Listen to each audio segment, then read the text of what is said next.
Welcome to Aired Out, brought to you by Capitol Showplace Montpelier and Paramount Theater Barrie at FGBtheaters.com, CW Print and Design in Barrie at CWPrintDesign.com, Peak Entertainment, PeakDJ.com, Cruise Planners, your land and cruise experts. In Vermont, CruisePlanners.com, Donnybrook Fight Promotions of Williamstown, CBDCrave.com. Presented by CVTV, Public Access Channel 192 and 194, CVTV723.org, Fontaine Forestry Millworks, Route 14 East Montpelier. Custom orders, rough, kiln dry, plain, tongue and groove, or shiplap. FontaineMillworks.com and Fly on the Wall Productions. Now, let's get aired out.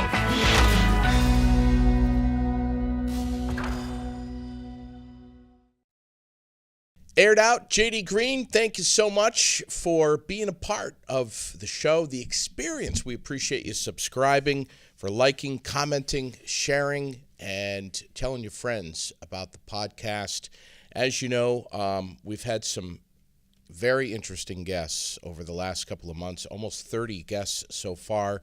We're well into the 200s now with our subscribers. Haven't checked the analytics lately, but we're really growing, and we appreciate your watching, your subscribing, and your comments. Keep them coming if you can. Want to say thank you to our presenting sponsor, Fontaine Forestry and Millworks in East Montpelier on Route 14. Custom orders, rough cut, kiln dried, planed, tongue and groove. They do it all. Shiplap.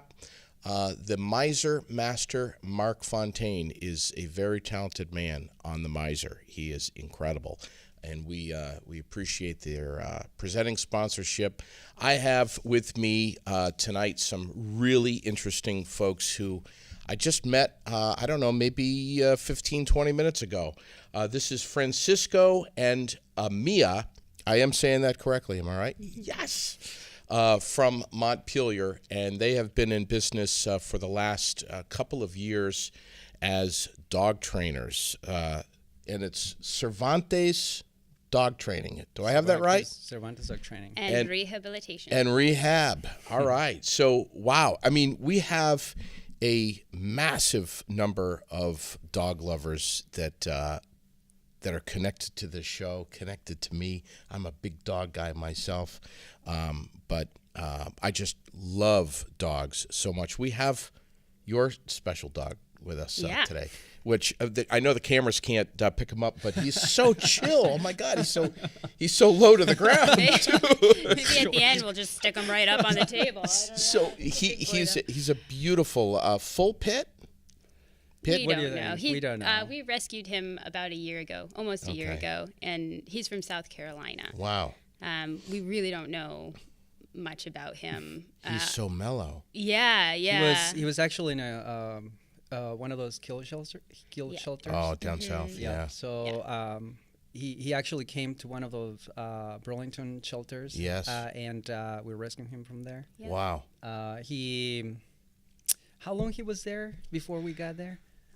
He was there, I think 8 months or so, and nobody asked to meet him that whole time. Whoa. Yeah. 8 months is a long freaking time. Yeah, so he was but before that, he was in a shelter in South Carolina, too. And so I would say he was probably in the shelter for over a year. And it really could have been playing into the fact that he's a pit or pit mix, maybe.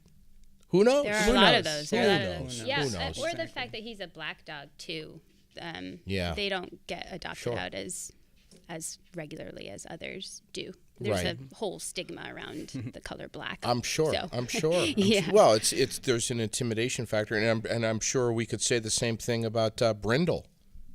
Brindle maybe. dogs, yeah. Which we're going to talk about. I actually have to tell you guys something on that. But first of all, thank you guys so much for being here and being on the podcast. Thank you. Thank you for having us. I appreciate it. You guys have your own podcast. Tell me a little bit about it. Well, it's called Dog Talk, and it's inspired by much time spent in the back of my parents' van. I was forced to listen to car talk for hours on end.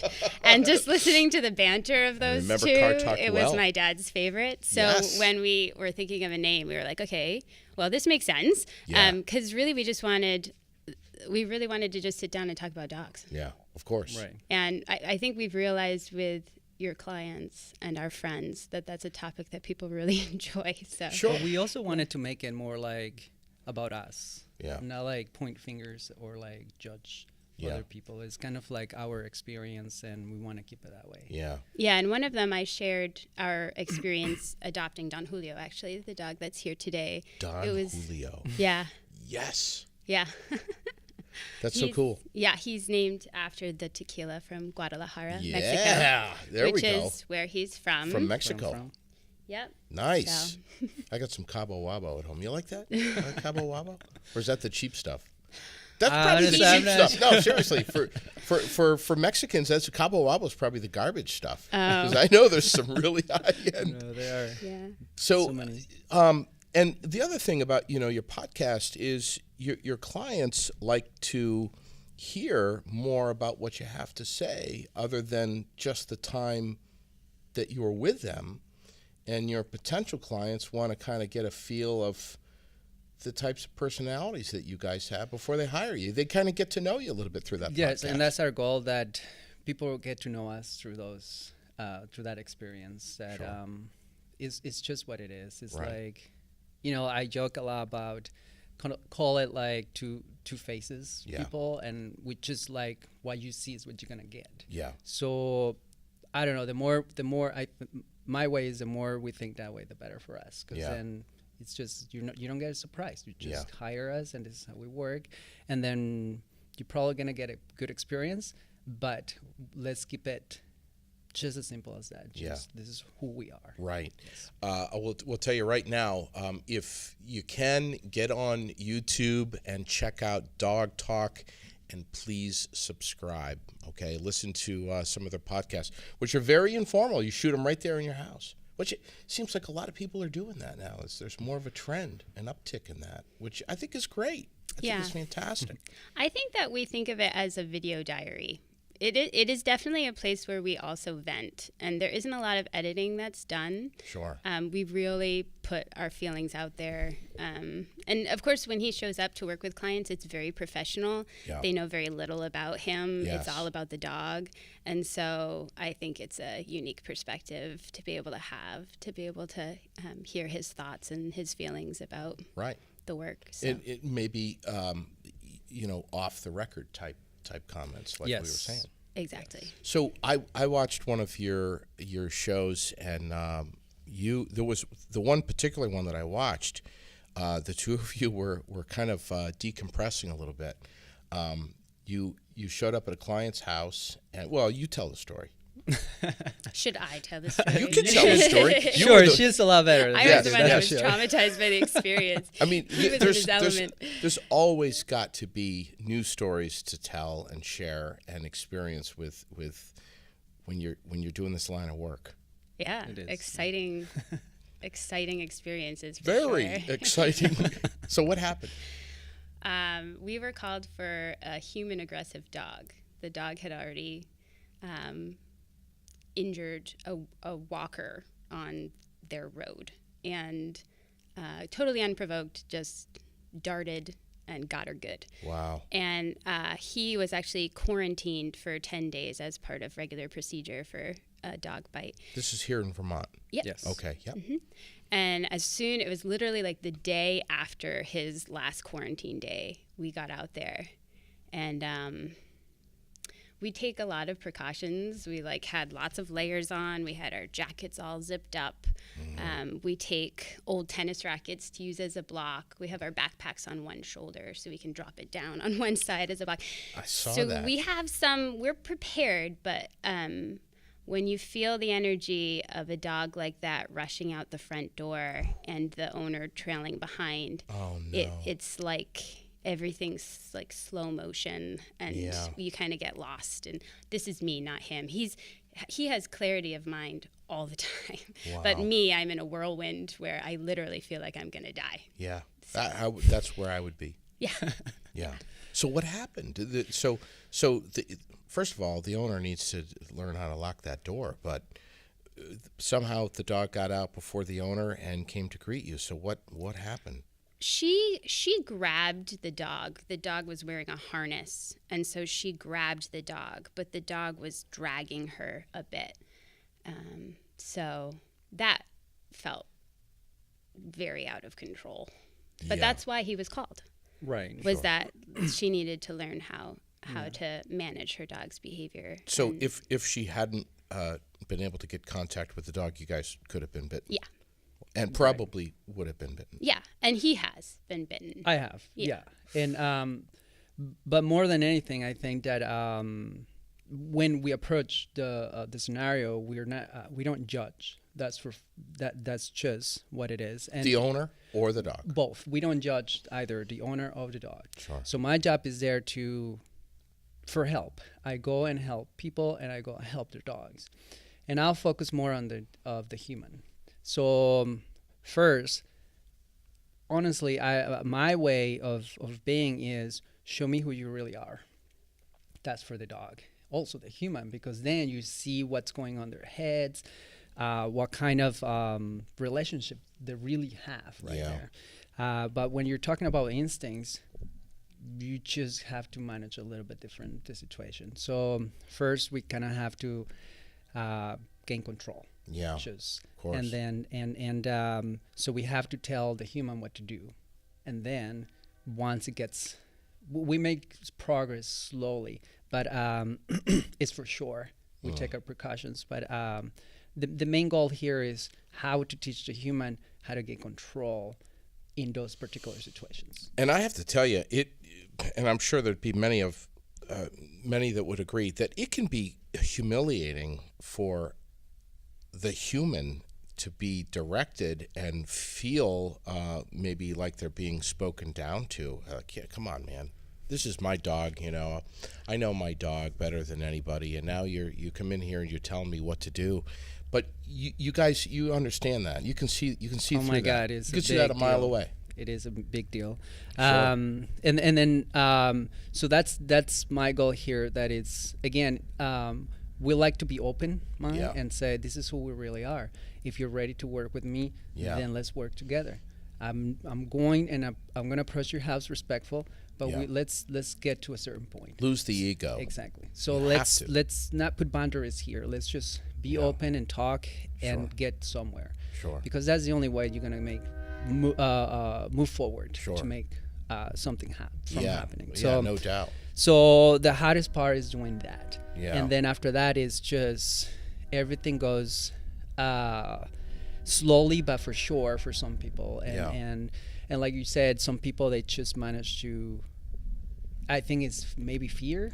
Or a lot of feelings involved. That or insecurities. Exactly. They just a block. And then it's kind of like, I can't. So really it's about the focus about how we can help and inspire those people so they can move on. And they teach a dog something good. And figure out what the ultimate plan is. I mean, do I have a future with this dog as a companion? Are we going to be a good team together, or would somebody else be a better team member for this dog? And ultimately come to that conclusion. That's right. I think that a lot of the times I just said to my clients, like, for instance, myself, I like to have control. I like to have my dogs where I can have a relationship, whether I can trust 100% and to have trust and respect 100%. Sure. So if I don't have those, I feel vulnerable. Sure. To be honest, especially if I bring aggressive dogs to my environment, and I have kiddos. So I have to be really particular on how I'm going to approach this. Sure. And so if I feel like I don't have control, I wouldn't be doing this because it's dangerous. So how did you get into this? Did you have to take a class or a course, or were you just kind of born into this? Is this something that's just naturally instilled in you, or? Honestly, she introduced me to Cesar Millan's shows. Come on, stop it. And so I almost called you Caesar today.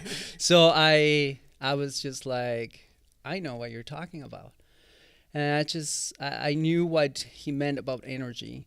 And Wait, did you actually meet Caesar? no, Yeah. I did not. Okay. It's just through shows that I watched. Okay. And it didn't take me long before I realized that if you know how to control energy, Yeah. then you're gonna be able to help. Wow. And then I just like, of course, I took my precautions. I'm really, but that's how it started. And then, but this goes all the way from how I was raised in Mexico as well. That A lot of dogs. a lot of dogs, stray dogs. Stray dogs. It's funny because a lot of the times I say to people, it's like, this is how I was raised. Mm-hmm. It's not so much different than how Cesar Millan was raised. And so we do own dogs, but they're outside, they're on the streets. So it's kind of like one of those things as growing up as a kid, that we kind of have to go like, watch out for that dog over there.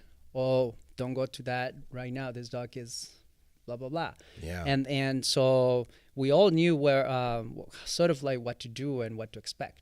So it really was up to us on how to handle the situation. And I mean, most of us, we carry a stick just in case. Yeah. But a stick is almost to kind of block. You know, we never touched the dog. I remember just walking on the streets and the dog was coming like, whoa, whoa, whoa. Obviously, they're territorial, so they're kind of like in their environment. So if you come closer, they're going to alert the human. And they're also going to let you know that you're coming really close. So I just remember walking by myself or walking with friends that we just kind of like shoot. Yeah. And we didn't want it to hurt. We knew that we were kids and we were going to lose the battle. So all we wanted is just like, hey, we understand, just tone it down. Right. And then also how we behave. We weren't screaming. We weren't doing this. Yes. See, the this, retreat. Exactly. This movement right here, it's inviting the dog to come. See, come. Yeah. And so we knew that we couldn't do that because that's inviting a dog to come to your intimate space. Sure. So we were really particular of how we behave around dogs. Wow. So, but yeah, it comes along with how we were raised. Yes. I have, God, I could talk with you guys all day. I mean, I have so much to tell you. My dog Buddy was a black lab shepherd mix that I had for 16 years. He was so calm, so cool, so calculated, so friendly, not a barker, just such a slow-moving and friendly dog right up until his final day. Unbelievable to have 16 years with him. I swore that I would never get another dog, which of course is the old story that so many dog lovers say, and of course I did. And the dog that we got, absolute polar opposite. We got a boxer puppy that was just right from the get-go, just a huge pile of energy, just a handful. The folks that had this dog before us for 5 months had 5 kids in the house, 4 or 5 kids in the house, and it was complete chaos in the house. This puppy was at I think I want to say 10 weeks or 12 weeks, was just put in a crate, and the kids are running around, and it's just chaos in the house, and was just confined to the crate all the time. Mm-hmm. So I know you can read between the lines here. You know what I'm talking about, what I'm getting at. It was a mess, and when this dog was let out of the crate, she was just out of control with energy, and they didn't work with her right off to have any boundaries or any lessons or any rules or work on any kind of behavior. When I when Sherilyn and I, adopted or took ownership of this dog, we had absolutely no idea what we were up against. I mean, huge uphill battle. And there are several areas that we are very guilty of, that we never called folks like you or had any kind of intervention for trainers or behavior experts to work with us to try to teach some of this, behavior lessons. And we have had such a challenging time with this dog, who is so loving and so gentle around. Our child was born, and here we are. She's 4 years old, and our puppy, our little girl, Badgley, is so gentle around our child. I mean, it's unbelievable. Pure boxer, brindle, looks kind of intimidating, but and it's her saving grace, really, that she's so good with our little girl, Lily. So gentle, so kind, so loving, always wanting attention. And I mean, I can wrestle, and I wasn't able to wrestle and play with Buddy, but with Badgley, I mean, I can get down on the floor and have at it. And whatever level I go, if I dish out a 4 or a 5, she'll return that to me. Never more than what I'm dishing out. Never. If I go full on and I'm at a 10 with my roughness and playfulness, she gives it right back to me. I mean, I've got my hand in her mouth, and we're really having a great time. And she'll, if you were a fly on the wall, you would think that she was just killing me. I mean, the sounds that are coming out of her.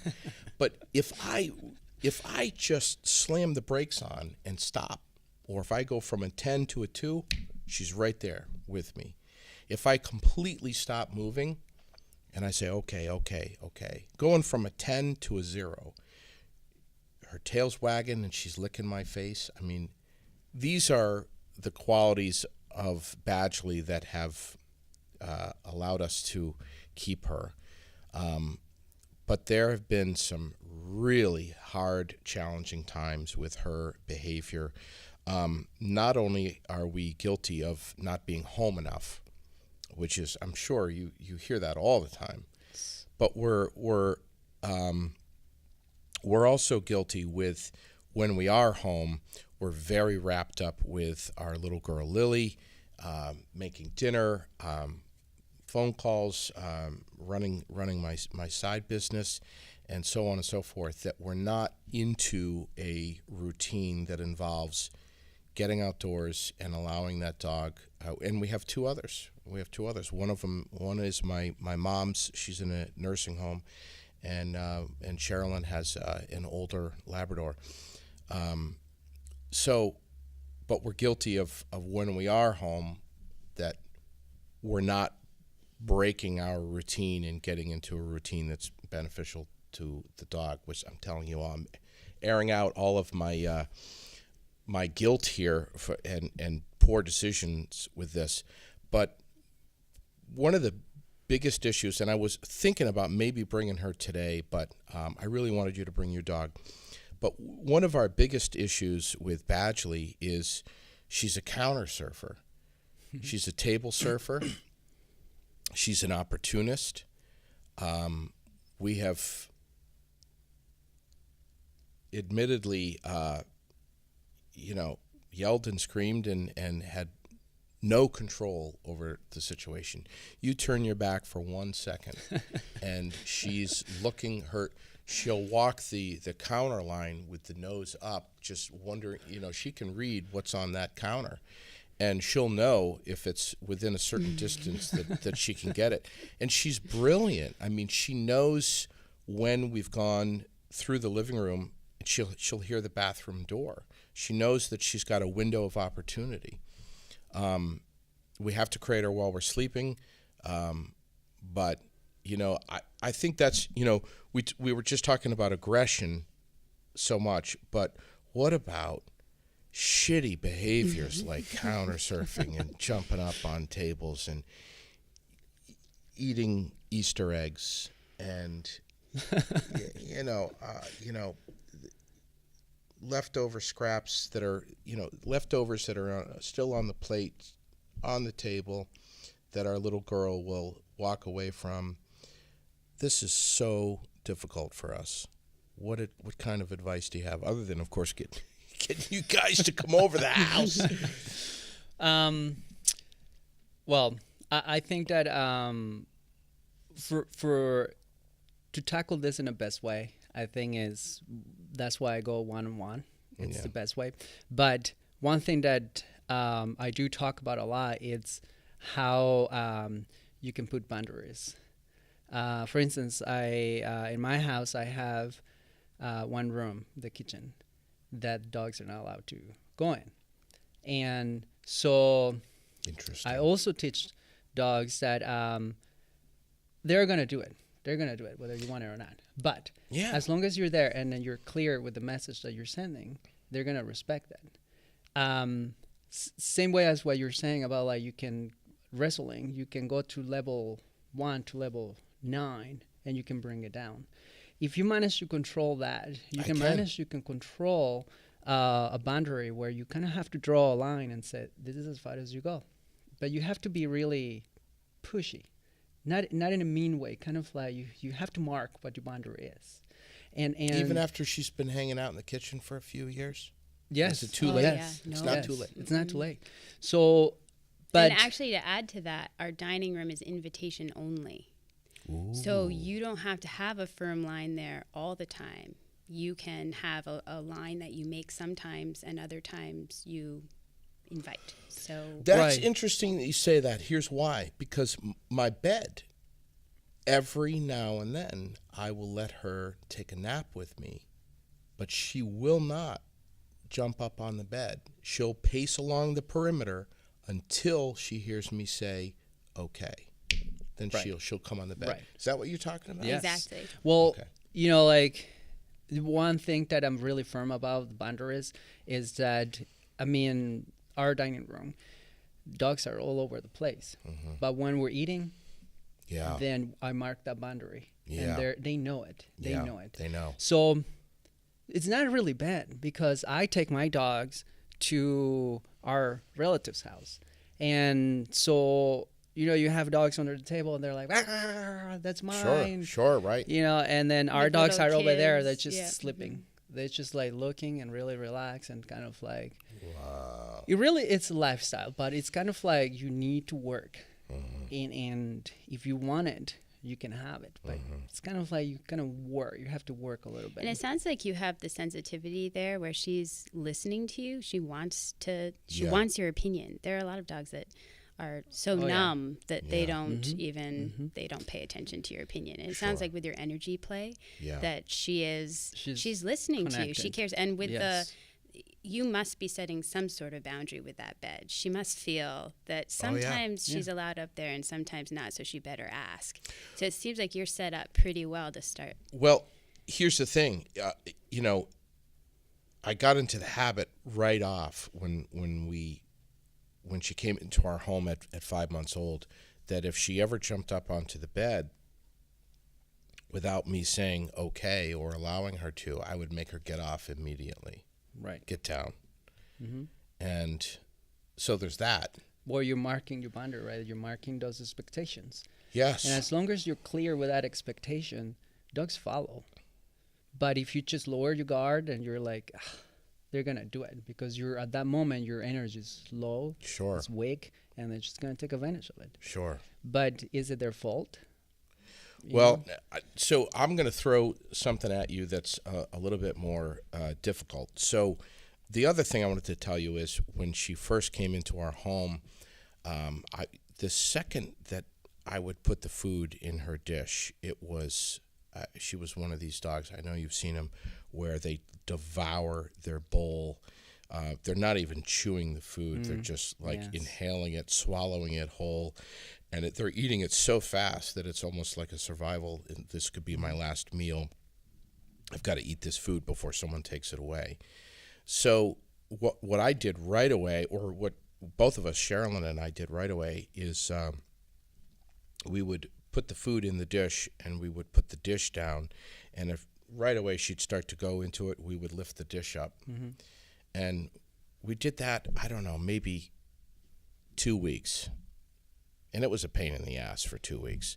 But she finally learned that dish goes down and she would be looking at me.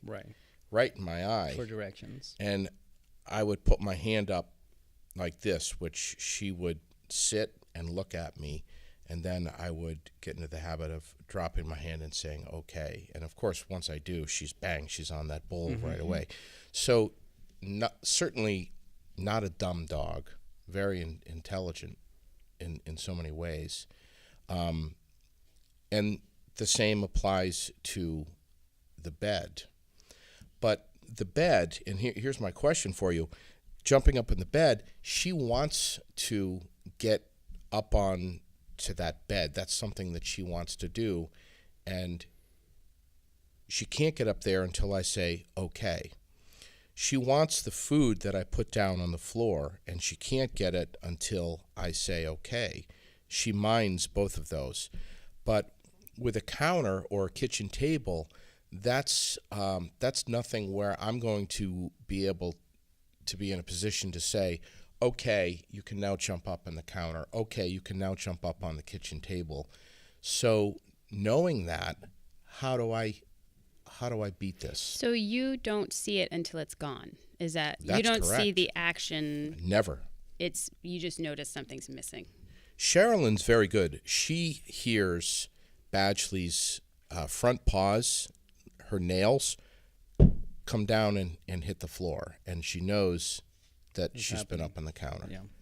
But, the bed, the bowl, the food, those are things that she wants and is essentially asking permission for.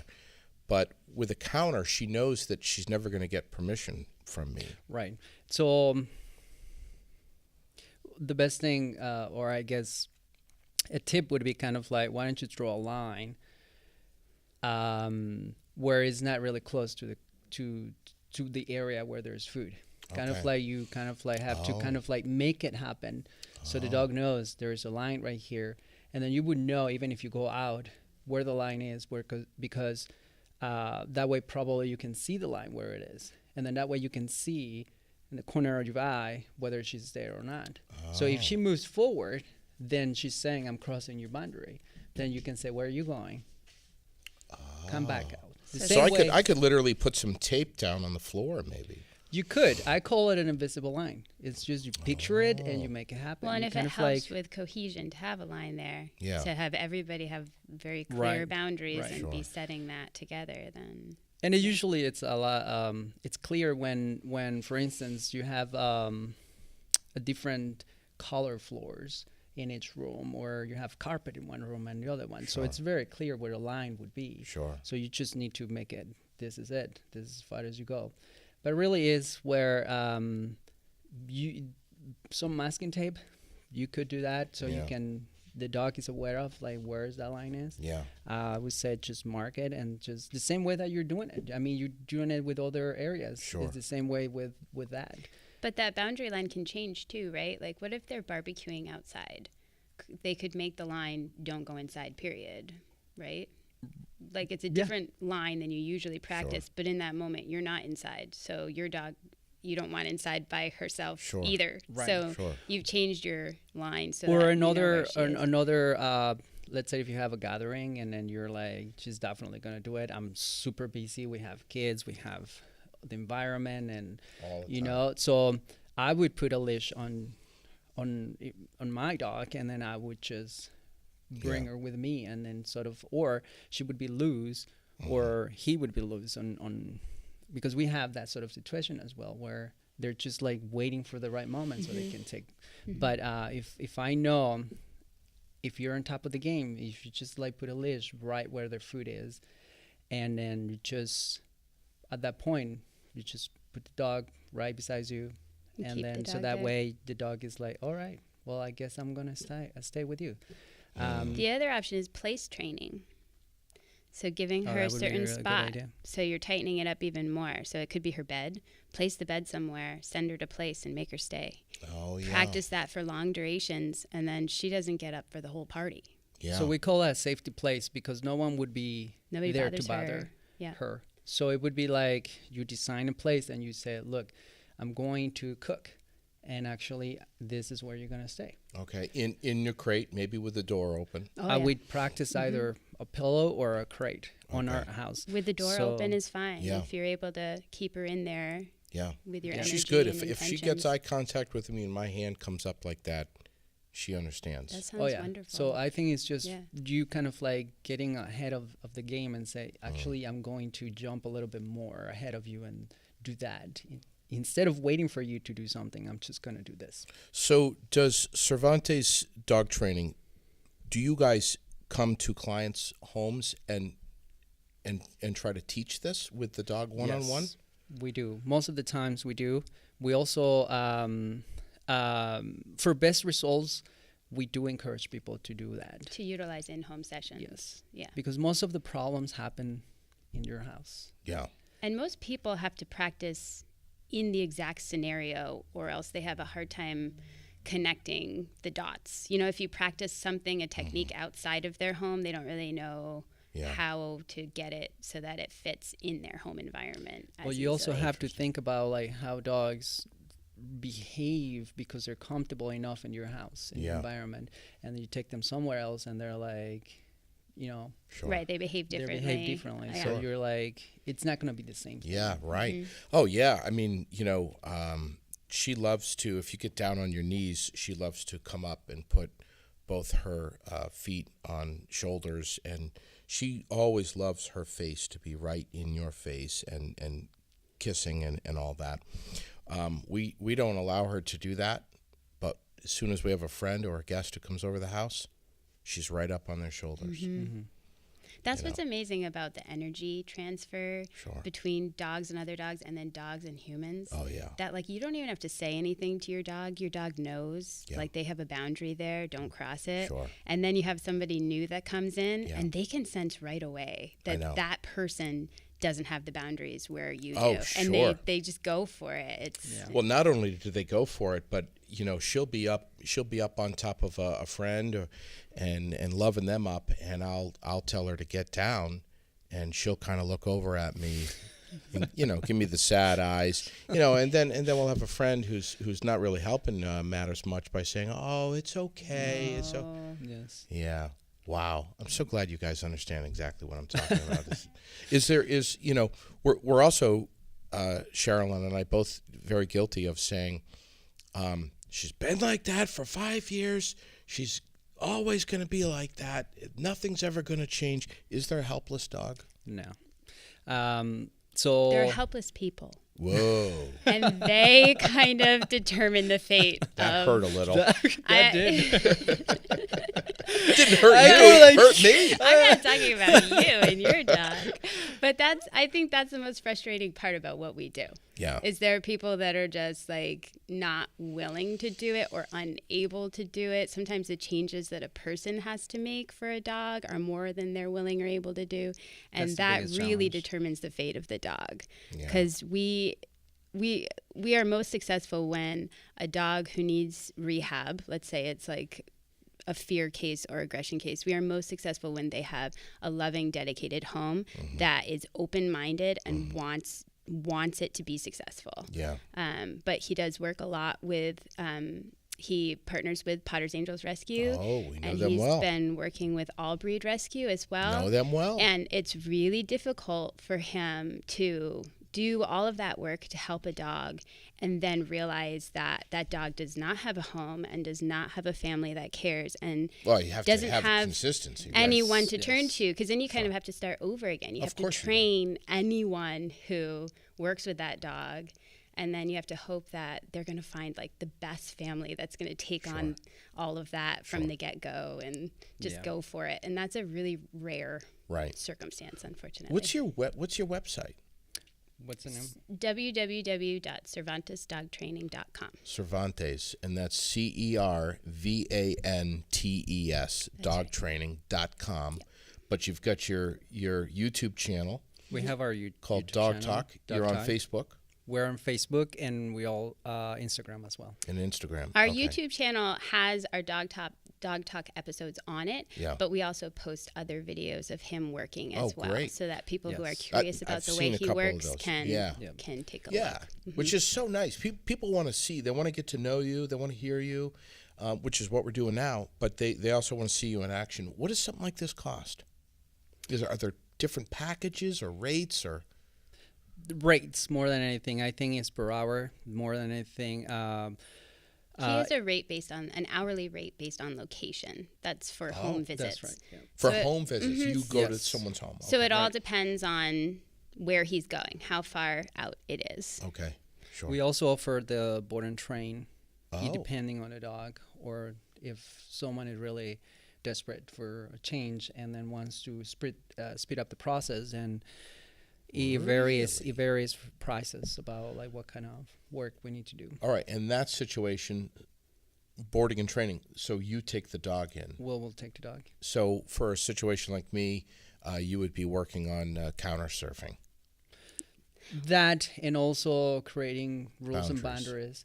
So it is. But I think for your case, it would be a home visit that would be encouraged. Yeah. The board and train is usually reserved for more extreme cases of aggression or fear, where they need to be removed. You've had aggressive dogs move in with you? Mm-hmm. All the time. All the time. How's that work?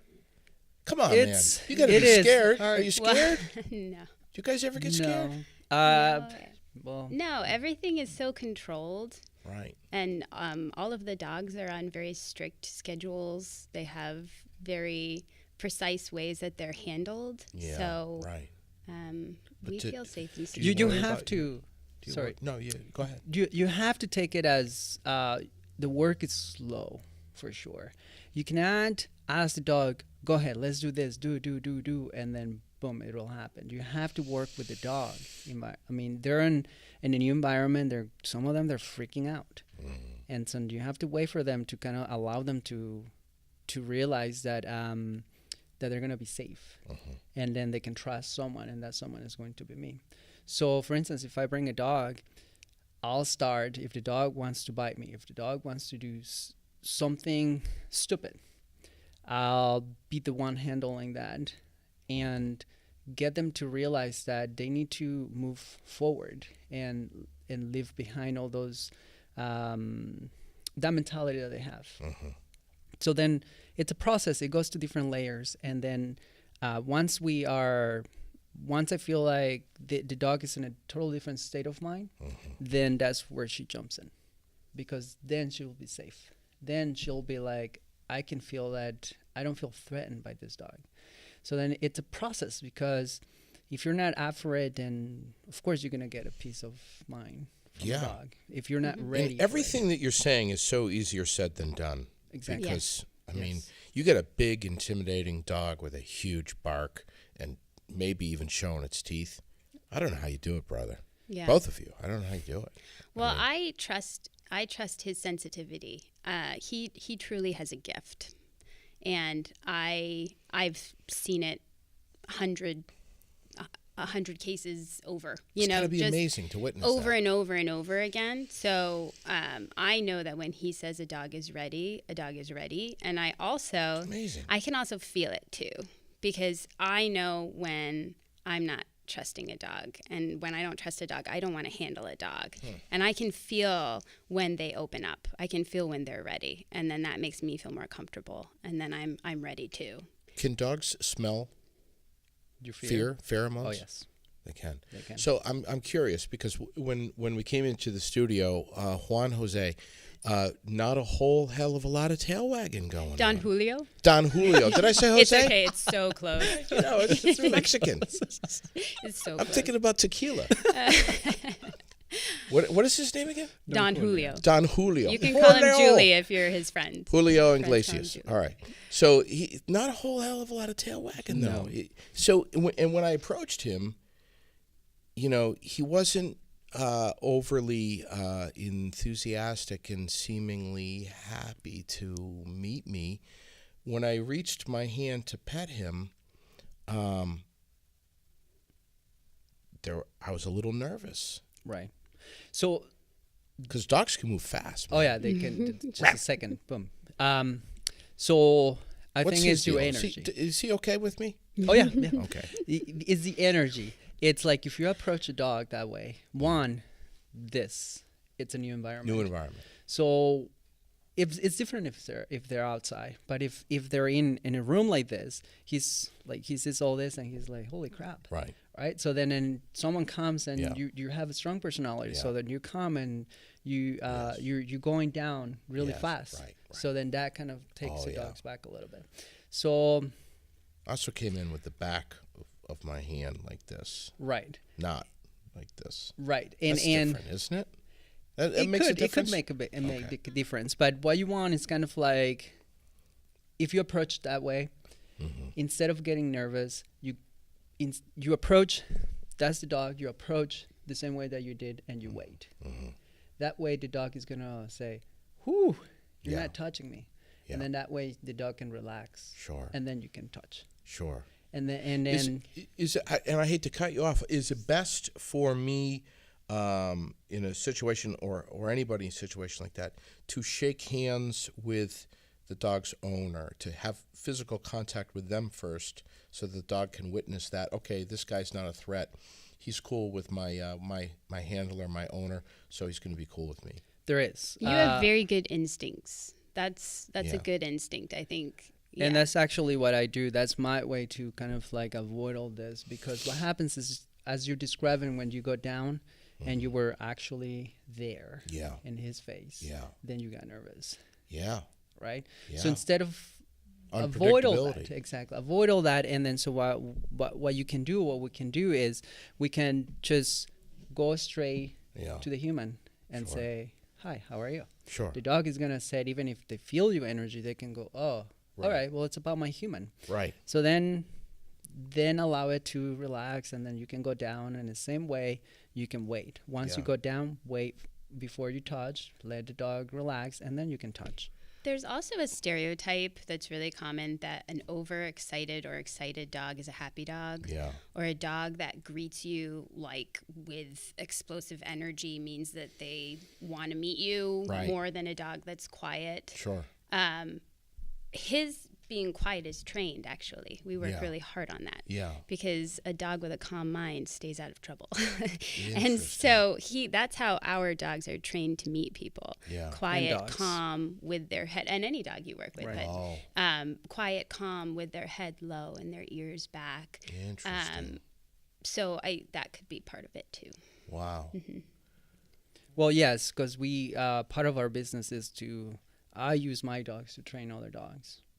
And so I have to work really hard to train them to be a certain way for the new dogs that come. Yeah. So they can be prepared. And then instead of like, oh my God, I feel like your guys are not helping, then they're already trained. So the process would be much easier, because you have a new human in a new environment, and they're like, holy crap, I don't know if I can trust this. Sure. Right? So then they look around and they see these dogs are like falling asleep. Yeah. Or they're like relaxed, or they're jumping between them, among them, and they're playing, but not at different high levels, lower levels of excitement. So then that way the new dog looks at them and says, huh, this is weird. So you let your dog interact with dogs that you might have as clients over at the house? I do. And then And he brings our dog Mancha with him to many clients as well, depending on what they need. Really? right, it depends on Oh, what they maybe need. they need some interaction with some other dogs. other dogs, And and- Mancha's going to be cool with other dogs. Right. Wow. So Wow. you have to pick and choose what you want to do with the dogs. But yes, if I bring another dog, I will be cautious. But yes, my goal is to bring the dog and help that dog to be like the other dogs. Right. in my environment. Sherilyn always wanted a cat, a kitty, and I wasn't overly enthusiastic about it. Never been much of a cat guy, although that is drastically changing over the last couple of years.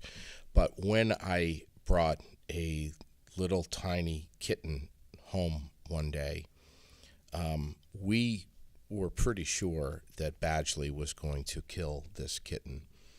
And especially when we, put her down, it was a lot of sniffing and a little bit of aggression, some jealousy maybe, I don't know, but just reinforcing,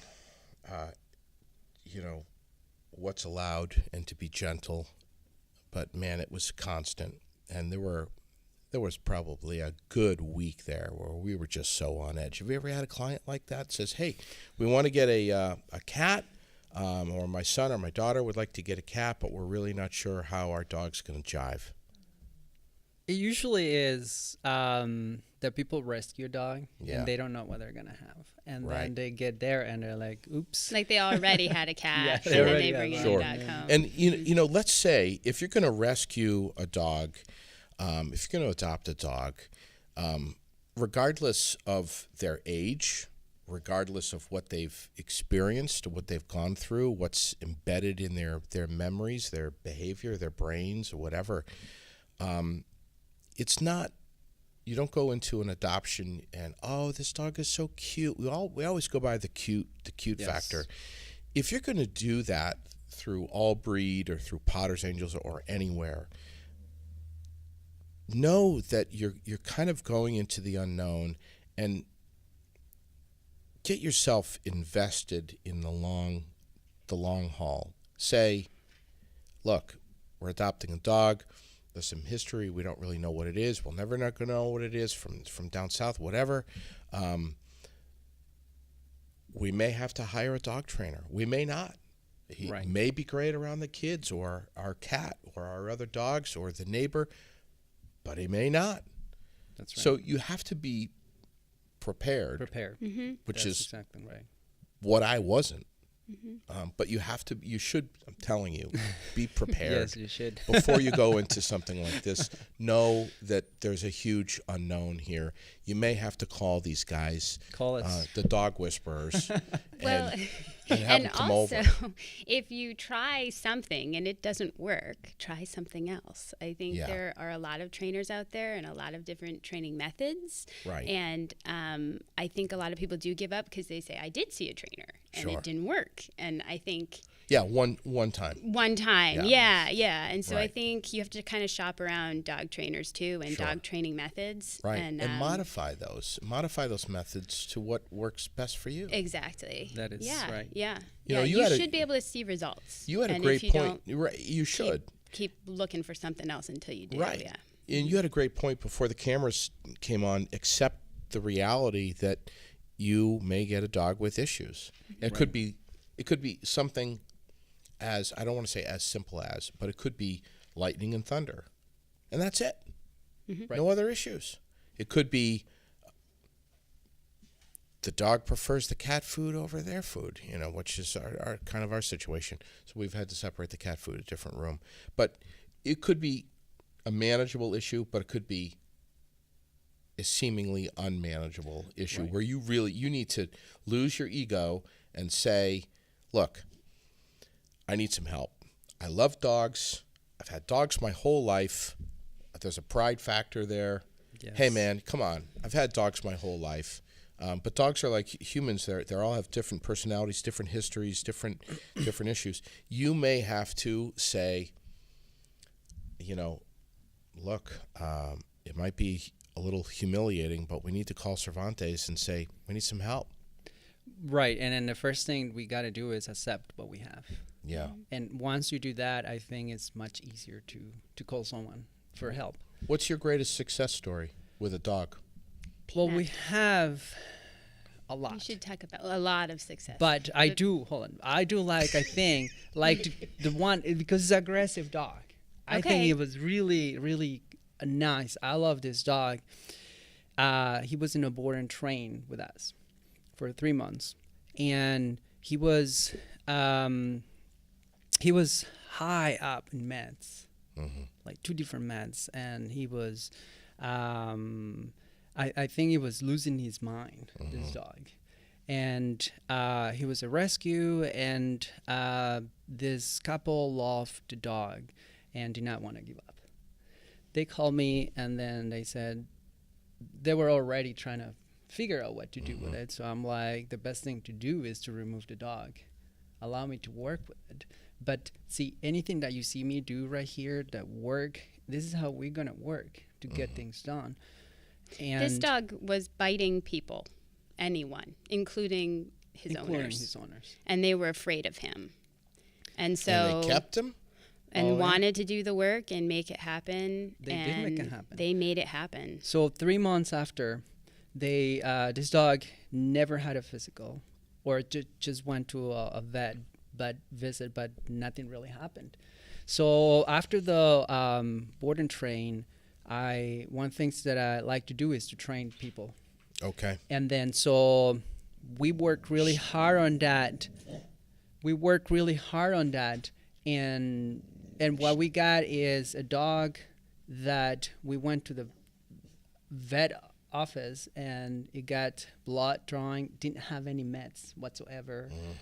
And it was simple as we did have a muzzle as a protection, but other than that, it was so easy. They did a ton of different things. Right now, they're so great. They take the dogs anywhere. Precautions, of course. Yeah. But Always. It's a totally different level. Different dog. Different dog. Amazing. So there is a potential. I'm not saying that it's going to, some dogs, they do move on and they just, I don't want to be that way. Yeah. But some dogs are like managed. You have to manage and then you their have to manage behaviors. them, but you can manage them to where they feel really good. Okay. So it really depends how much you want to put on the work, because some people do not want to do that. This is Amia and Francisco Cervantes Dog Training. Check them out on Facebook. Check them out on Instagram. Check out Dog Talk, their podcast on YouTube. They're right in Montpelier. And CervantesDogTraining.com. I have it right? Yes. It's that easy. CerVantes. Great people, as you can tell if you've been watching the show. Thank you guys so much for coming in here. Thank you. You're doing incredible work, and man, I hope that we can do something together sometime. And thanks to my buddy Sal for telling me about these guys. I appreciate it, Thank you, Sal. All right. So we'll catch you next time.